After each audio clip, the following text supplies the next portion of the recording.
The Great Hall of the Galactic Tribunal stretched for miles in every direction. Floating platforms held representatives from 12 ancient races, each one older than human civilization by millions of years. Light from distant stars poured through crystal walls, painting everything in shades of gold and purple. In the center of the hall, a blue hologram of Earth rotated slowly. It looked small, fragile, beautiful. High Elder Tizana watched it spin. Her body was made of living crystal, and she had lived for 9,000 years. She had seen many species rise from their home worlds. She had also seen many of them destroyed before they could spread among the stars. Today, the tribunal would decide if humanity would live or die.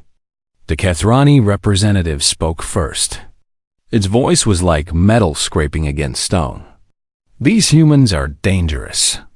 They fight wars against their own kind. They destroy their own planet. They are violent by nature. We vote for cleansing. The word hung in the air like poison. Cleansing. It meant the complete destruction of Earth and every human on it. One by one, the other races cast their votes. The insect-like Veshan voted for cleansing. The tall, gray Morath voted for cleansing. The ancient Dovani, who looked like trees made of smoke, voted for cleansing. 11 races. 11 votes for death. Tessana felt the weight of her decision pressing down on her crystalline shoulders. She was the last to vote. The Volanthi always voted last, as they were the oldest race still active in galactic affairs. The Tribunal Master, a being of pure energy, turned toward her. High Elder Tessana. The Volanthi will now cast the final vote. How do you speak? Tessana looked at the hologram of Earth again. She thought about what she had seen when her scouts had visited that small blue world. She had watched humans kill each other, yes, but she had also watched them save strangers from burning buildings. She had watched them share food with enemies. She had watched the mother throw herself in front of a car to protect a child that was not her own. She remembered her own people millions of years ago. The Volanthi had also been violent once. They had also nearly destroyed themselves. But someone had given them time to grow. I have studied these humans, Tessana said. Her voice rang through the hall like bells. They are young. They are afraid. They make terrible mistakes. But I have seen something in them that I have not seen in any species for a very long time. And what is that? The Kethrani representative demanded. Hope, Tessana said. They hope for better things. They dream of peace even while they wage war. They reach for the stars even while their feet are stuck in mud. They are capable of great evil, yes, but they are also capable of great love. She paused and let her words sink into the silence. The Volanthi vote for mercy. Let them live. Let them prove what they can become. The hall erupted in chaos. The Kethrani screamed in rage. The Veshan clicked their mandibles in protest. But the vote was cast, and the law was clear. A unanimous decision was required for cleansing. Humanity would be spared. The Tribunal Master raised a hand, and silence returned. It is decided. The species known as humanity will be granted a probationary period of 200 galactic cycles. They will be watched. If they prove worthy, they will be welcomed into the galactic community. If they prove dangerous, we will revisit this decision. Far across the galaxy, on a small planet called Earth, a young captain named Park Do-yoon sat in the command center of the Korean Space Command. He was 32 years old with tired eyes and steady hands. He had spent his whole career preparing for the moment when humanity would make contact with alien life. That moment had come 3 days ago, when a massive ship appeared in Earth's orbit and transmitted a simple message. You are being judged. Now Do-hyun watched his screen as a new transmission came through. His hands trembled as he read the words. The Galactic Tribunal has decided. Humanity will be allowed to exist. You have been granted mercy by the Volanthi representative. You are being watched. Prove yourselves worthy. Dohyun read the message again. And again. Then he put his head in his hands and wept. They had come so close to death, and they never even knew it. Within hours, the message spread across Earth. People gathered in the streets, looking up at the sky with new eyes. Some celebrated. Some prayed. Some simply stood in silence, trying to understand how small they really were.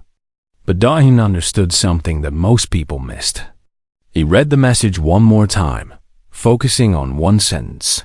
You have been granted mercy by the Volanthi representative. Someone had spoken for them. Someone had saved them when everyone else wanted them dead. A stranger from across the galaxy had looked at humanity and decided they deserved a chance. Dohyun made a promise to himself that night. He would find out who the Volanthi were. He would learn their history, their culture, their values. And if he ever had the chance, he would find a way to repay their kindness. He did not know that 50 years later, that chance would come. He did not know that his decision to remember would change the fate of the galaxy forever. But the seeds of legend are planted in small moments. And that night, watching the stars from a quiet room in Seoul, Park Do-hyun planted the first seed. The Volanthi had given humanity mercy. Humanity would never forget. 50 years had passed since the judgment. Humanity had spread carefully among the stars, building colonies on distant moons and trading with species that had once voted for their destruction. They had learned to be quiet, humble, and patient. They remembered that they were guests in a galaxy that had almost killed them. But they also remembered who had saved them. Every human child learned the story of High Elder Tisana. Her name was taught in schools. Her words were carved into monuments. Let them prove what they can became a motto that humans carried with them wherever they went. Lieutenant Yoon Ha-jin had grown up with that story. Now she served as a diplomatic officer on a border world called New Bizin, a small colony at the edge of human space. She was 28 years old with sharp eyes and a quick mind. She spent her days handling trade agreements and minor disputes between human merchants and alien visitors. It was quiet work, safe work. Ha-jin often felt like she was waiting for something, though she did not know what. On a cold morning in the station's artificial winter, she found out. The emergency signal came through at exactly 0347 hours. Ha-jin was sleeping when her console started screaming. She jumped out of bed and ran to the communication center, her heart pounding in her chest. The signal was old, weak. It had traveled across half the galaxy to reach her station. When she cleaned up the static and read the message, her blood turned to ice. This is the Volanthi homeworld of Tessara. We are under attack by the Kethrani hive. Our defenses have fallen. Our people are dying. We have sent requests for aid to the Galactic Council, but no help is coming. If anyone can hear this message, please help us. We do not have much time. Ha-jin read the message 3 times. The Volanthi, the race that had saved humanity. They were dying, and no one was coming to help them. She immediately contacted the Galactic Council's Emergency Response Center. A board official answered her call, his face flat and uncaring. Yes, we are aware of the situation on Tessara, he said. The Council has decided not to intervene. The Volanthi are a dying race with limited resources. The Kethrani hive is too powerful. It would be strategically unwise to engage them over a species that is already near extinction. But they saved us, Ha-jin said. 50 years ago, they voted for humanity when everyone else wanted us dead. The official shrugged. That is unfortunate. But the Council must think about the greater good. We cannot sacrifice thousands of ships for a dying world. The decision is final. He ended the call. Ha-jin sat in the darkness of her station, shaking with anger. She thought about High Elder Tisana standing alone in that great hall, defending a species she had never met. She thought about all the stories she had grown up with, all the promises humanity had made to itself. She could not let this happen. Hajin opened a secure channel to Earth. She did not have the authority to contact military command directly, but she knew someone who did. Her old academy instructor, now Admiral Beek Sujin, commander of Earth's First Fleet. The connection took 20 minutes to establish. When Admiral Beek's face appeared on the screen, Hajin saw a woman with gray hair and hard eyes. Sujin had served humanity for 40 years. She had fought pirates and negotiated treaties. She was not a woman who scared easily. "Lieutenant Yoon," Sujin said, "this is unexpected. What is so urgent that you contact me directly?" Hajin sent her the distress signal. She watched as the Admiral read it, watched as her expression changed from confusion to understanding to something that looked like pain. "The Volanthi," Sujin said quietly. "They are under attack." "Yes, Admiral. And the Council has refused to help. They say it is not strategic." Sujin was silent for a long moment. Her eyes moved to something off-screen. Hajin guessed she was looking at a picture of her family, or maybe a map of human space, or maybe nothing at all. "When I was a young officer," Sujin said finally, "I met Captain Park Do-hyun. He was the man who received the first message from the tribunal. Do you know what he told me?" Hajin shook her head. "He told me that humanity's greatest test would not be whether we could survive in the galaxy. It would be whether we could remember who we were supposed to be." Sujin's eyes met Hajin's through the screen. "The Volanthi showed us mercy when we were nothing, when we were weak, when everyone else wanted us dead. If we abandon them now, we do not deserve the chance they gave us. What are you going to do?" Hajin asked. Admiral Beek Sujin stood up from her chair. Her voice was calm and steady, but there was fire beneath it. "I am going to contact every ship commander in the First Fleet. I am going to tell them what is happening. And then I am going to ask them a simple question. Do we pay our debts, or do we not? That could be seen as mutiny," Hajin warned. "The Council has already refused to help." Sujin smiled. It was a small smile, but it was real. Let them call it what they want. History will remember it differently. Within 6 hours, every human warship capable of reaching Volanthi space had received the same message. It contained the distress signal from Tessara, a brief explanation of the Volanthi's role in humanity's survival, and a single question. "We pay our debts. Will you come?" 847 ships answered yes. The largest unauthorized military operation in human history had begun. The human fleet dropped out of faster-than-light travel and found themselves staring at the end of the world. Tessara was a planet made of living crystal. Its mountains sparkled like diamonds. Its oceans reflected light in colors that had no names in human language. It was the most beautiful world Admiral Beek Sujin had ever seen. And it was covered in death.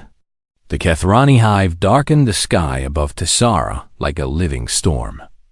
Millions of biomechanical creatures swarmed around the planet, their bodies a nightmare mix of metal and flesh. They had already destroyed the Volanthi defense stations. They had already burned half the cities on the surface. Now they were moving toward the last remaining stronghold, where the survivors had gathered to wait for a death that seemed certain.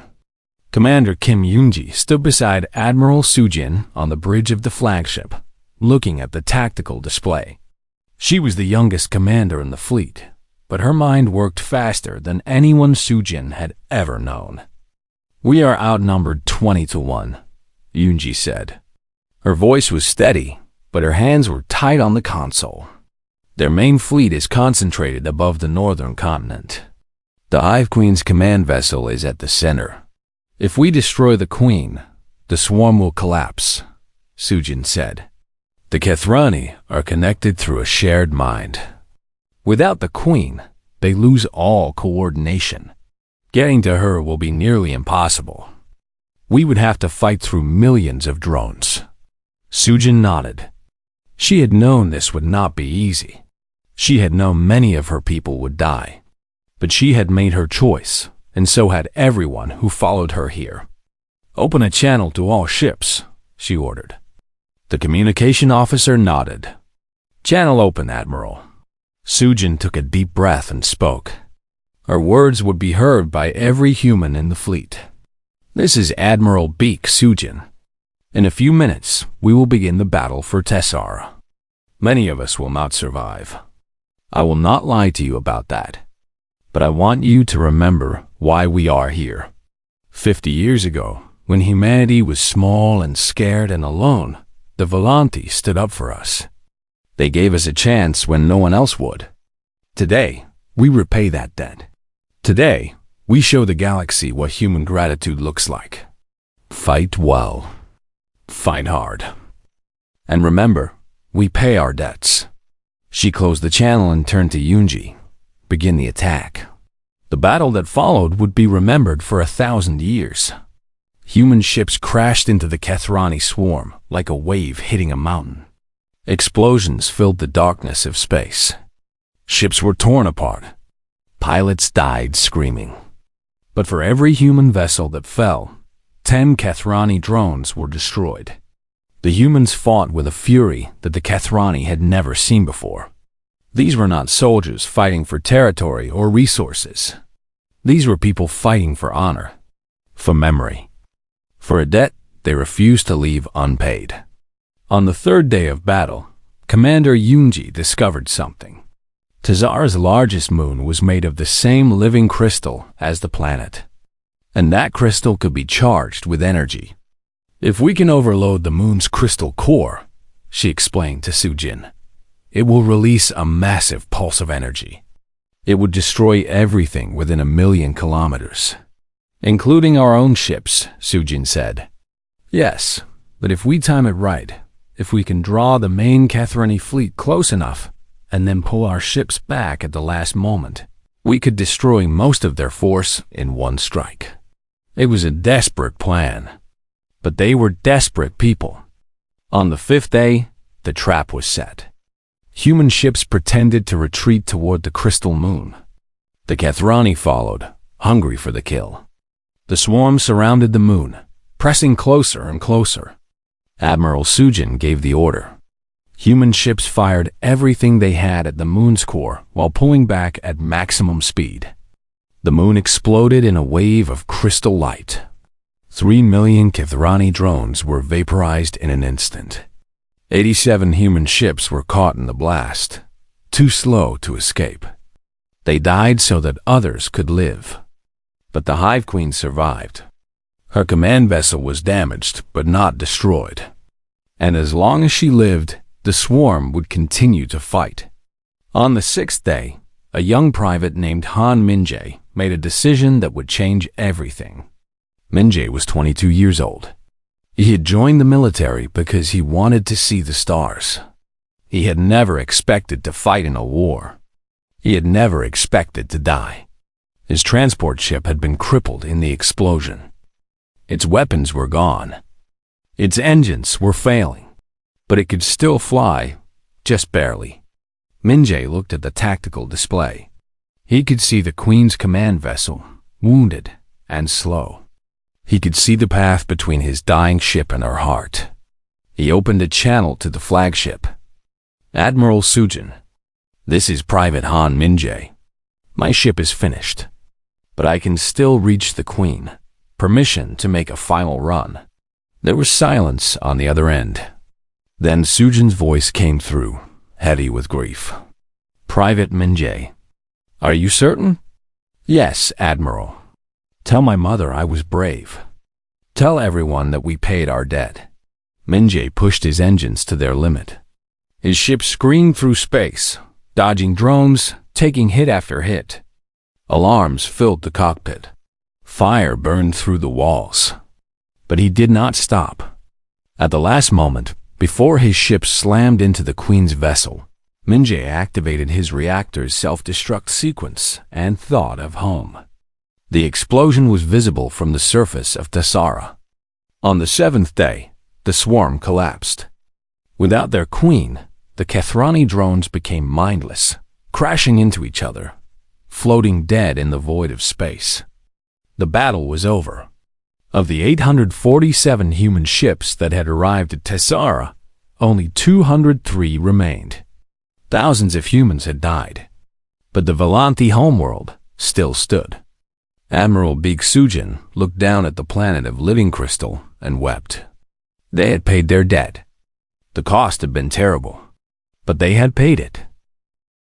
The survivors gathered in the Crystal Hall of Tessara, the last great chamber of the Volanthi civilization. Its walls were made of crystal that had grown for millions of years, recording the memories of every Volanthi who had ever lived. Light moved through them like blood through veins, creating patterns that told stories too old for human understanding.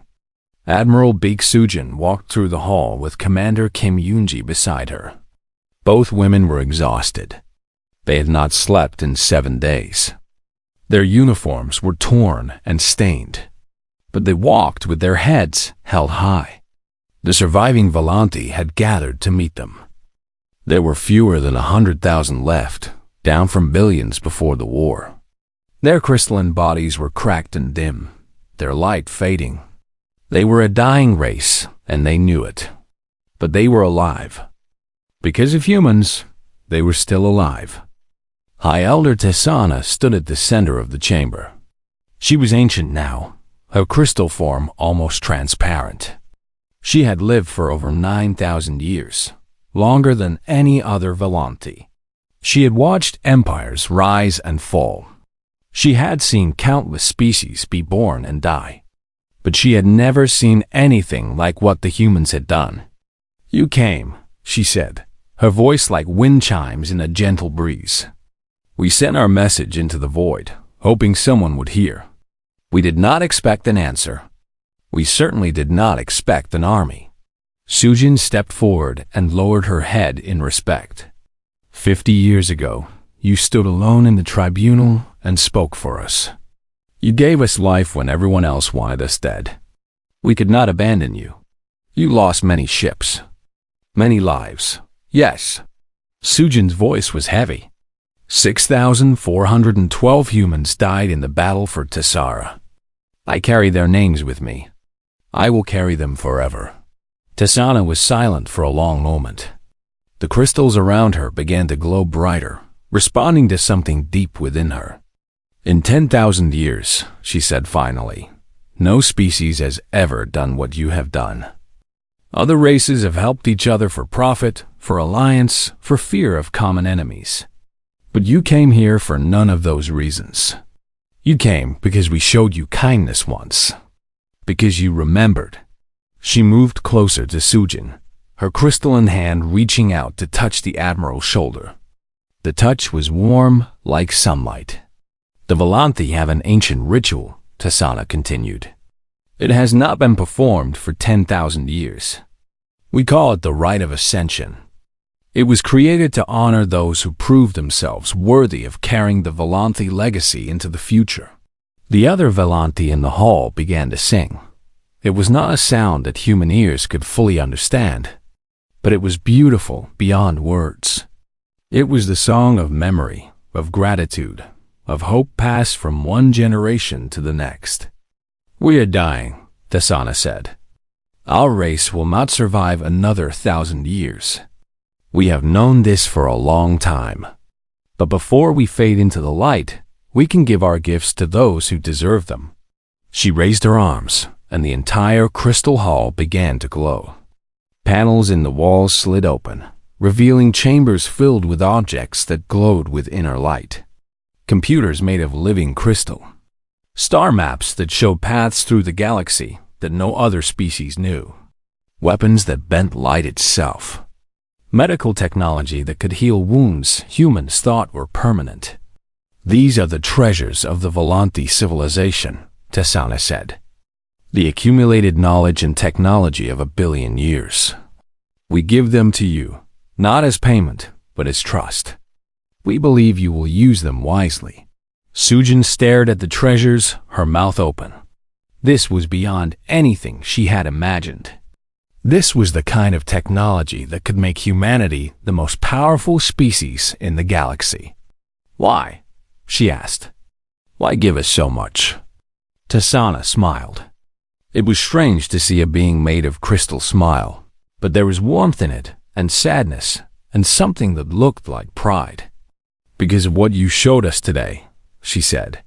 "For 10,000 years, we have watched the younger species of the galaxy fight and betray each other.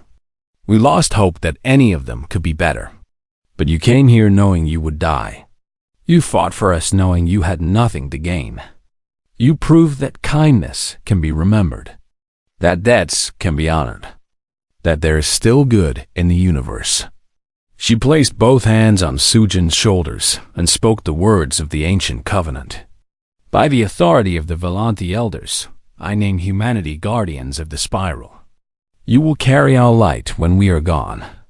You will protect the weak and remember the forgotten. You will show the galaxy that mercy is never wasted." Sujin felt tears running down her face. She thought of all the people who had died to bring them here. She thought of Private Han Minjae, flying his broken ship into the heart of the enemy. She thought of everyone who had answered her call, knowing they might never come home. "We only did what was right," she said. Tasana's form began to flicker, her light finally fading after so many thousands of years. But her last words would be remembered forever. "That is why you are worthy." She dissolved into pure light, rising up through the crystal ceiling and joining the stars above. The hall fell silent. The Volanti survivors bowed their heads in grief and gratitude. Admiral Beak Sujin stood alone in the light, holding the weight of everything they had been given. Humanity had come to Tazara to pay a debt. They left as the inheritors of an empire. 200 years had passed since the Battle of Tazara. The galaxy had changed in ways that no one could have predicted. Humanity was no longer a young, frightened species hiding at the edge of known space. They had become the heart of a new civilization, the leaders of an alliance that stretched across 1,000 worlds. But they had not conquered anyone to get there. They had not threatened or bullied or destroyed. They had simply been worthy, and the galaxy had noticed. The story of Tessara spread to every corner of the stars. Species that had voted for humanity's destruction now sent ambassadors asking for trade agreements. Young aliens traveled from distant worlds to study at human academies. The same races that had once called humans violent and dangerous now spoke of them with respect and wonder. Admiral Beak Sujin had died 70 years after the battle, surrounded by family and friends. Her name was given to a constellation visible from 300 worlds.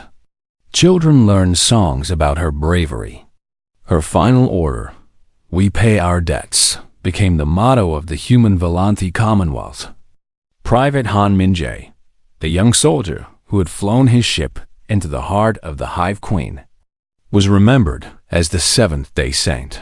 On every anniversary of the battle, people across the galaxy lit candles and told his story. A massive statue of him stood at the entrance to Tessara, his face turned toward the stars he had died to protect.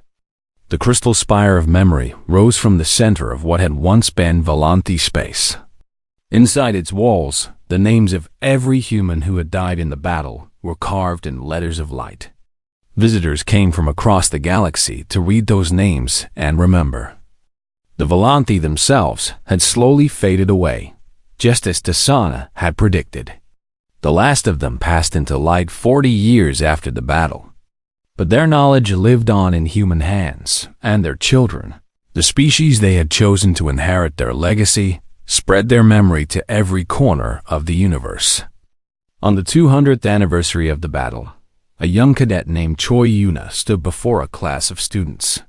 She was only 19 years old, with bright eyes and a nervous smile.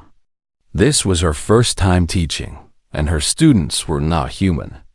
They came from a dozen different worlds. They were insect-like Vishan with clicking mandibles. There were tall, gray Morath with eyes that saw in spectrums humans could not imagine.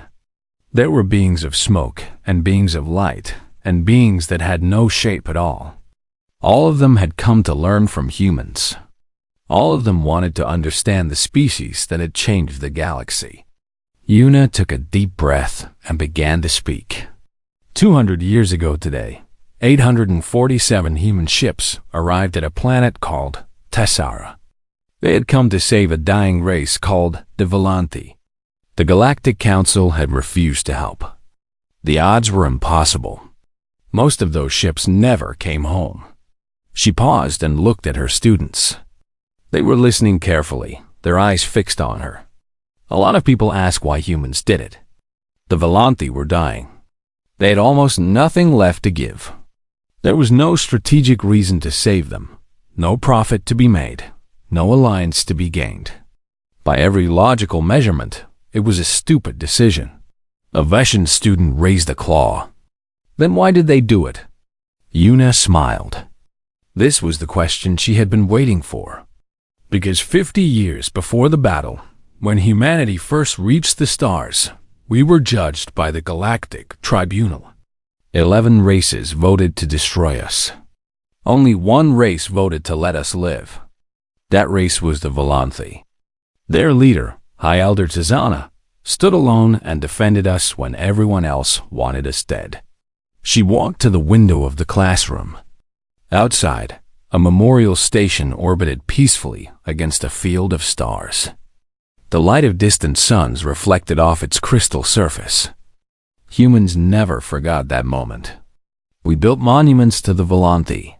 We taught our children their names. We made ourselves a promise. If we ever had the power to help them, we would. No matter the cost. No matter the odds. Another student spoke up, a young Morath with a deep voice. But why? Why remember something from 50 years ago? Why sacrifice so much for a debt that old? Yuna turned back to face her class. Her voice was soft but strong. Because that is what makes us human. We remember kindness. We remember the people who helped us when we were weak. We do not throw away gratitude just because it is inconvenient. We do not abandon friends just because saving them is hard. She walked back to the center of the room and stood tall. The galaxy taught us something after Tessara. Other species had always thought that power came from strength, from weapons, from conquest. But humans proved something different. We proved that power can come from honor, from loyalty, from keeping your promises even when it costs you everything. The classroom was completely silent. Every student was watching her, waiting. High Elder Tessana said something before she died. She said, "Mercy is never wasted. It plants seeds in soil we cannot see." Yuna gestured toward the window, toward the stars beyond. The mercy she showed us 250 years ago planted a seed. That seed grew into a fleet that saved her people. And the gratitude the Volanthi showed us after the battle planted another seed. That seed grew into the civilization you see today. She smiled at her students, these young beings from 100 different worlds who had come to learn from humans. That is why you are here. That is why species that once wanted us dead now send their children to study with us. Because we showed the galaxy something it had forgotten. We showed them that kindness matters. That debt should be honored. That mercy, given freely, can change the fate of worlds. The class ended, but Yuna stayed by the window. She watched the memorial station slowly rotating, its crystal surfaces catching the light of distant stars. She thought about High Elder Tessana, standing alone in that great hall, defending a species she had never met. She thought about Admiral Beek Sujin, leading a fleet into impossible odds because it was the right thing to do. She thought about Private Han Minjae, giving his life so that others could live. They had been ordinary people who made extraordinary choices. And because of those choices, humanity had become legend. Una whispered the words that every human child learned from birth, the words that had become the foundation of everything they had built. They gave us mercy. We gave them everything we had. And in return, we became worthy of the stars. Outside, the memorial station continued its slow orbit, carrying the names of the fallen through the endless night. The story of humanity had just begun, but it had begun the right way.